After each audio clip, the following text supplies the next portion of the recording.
India just experienced one of its most brutal terror attacks.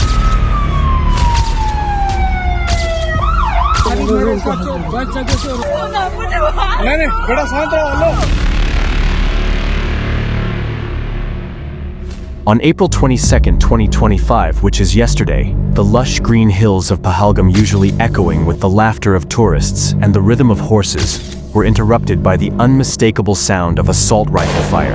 Watch this video, a man making a reel, and in the background you can hear the scream of innocent people when the shooting took place.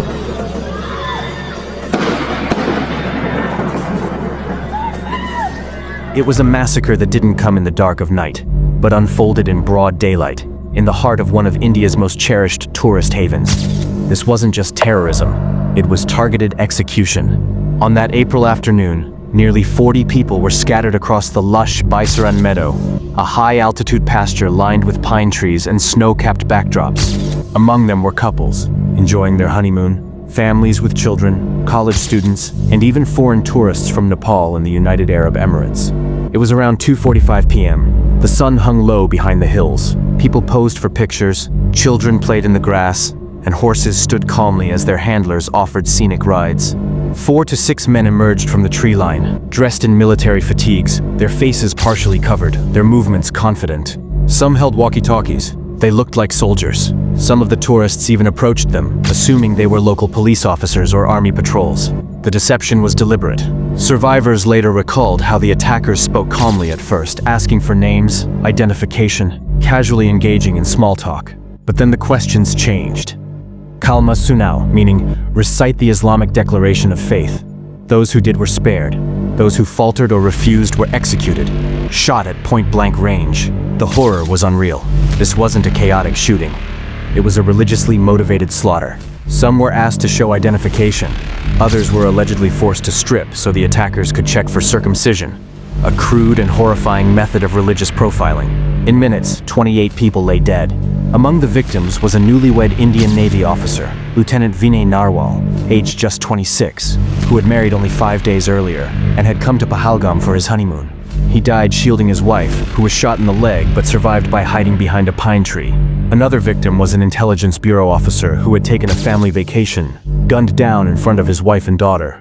Local guides, a 12-year-old boy, and even 2 foreign nationals were among the fallen. The scene that followed was one of panic, chaos, and unimaginable grief. Blood painted the grass. Horse handlers abandoned their reins and ran. Survivors screamed for help as bodies lay twisted and bleeding. A few brave locals rushed into the open field, ducking bullets and risking their lives to drag survivors into the woods and onto waiting jeeps.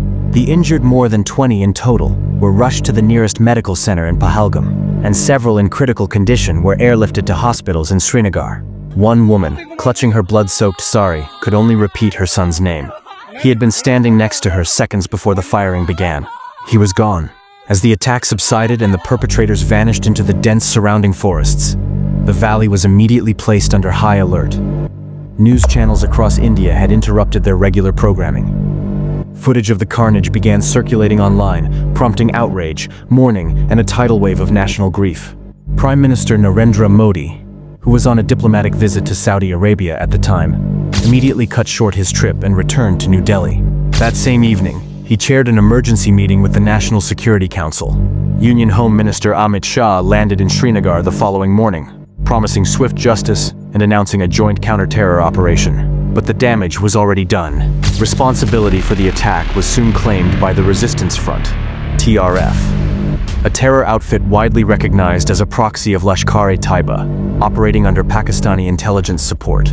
Indian security agencies confirmed that TRF operatives had been active in southern Kashmir for weeks and had likely infiltrated the tourist route days before the attack. Investigators recovered 2 AK-47s, 1 M4 carbine rifle, and a satellite phone linked to contacts in Karachi. It was clear this wasn't the work of amateurs. These men had training, they had surveillance, and they had one goal: instill terror and create communal chaos. So many questions remain unanswered. Why were tourists allowed without armed escort, especially when the region had already seen increased chatter about potential attacks? How did the TRF operatives acquire Indian military uniforms? Were there security lapses that could have been avoided?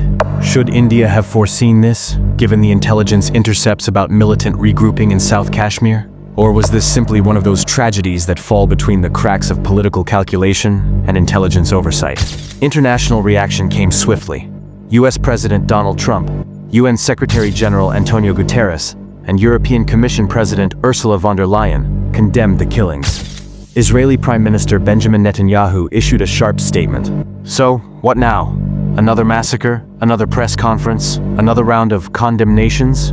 Are we just going to light candles and move on again? 28 innocent people were gunned down by terrorists in broad daylight in Pahalgam. What's the government planning to do? Issue a tweet?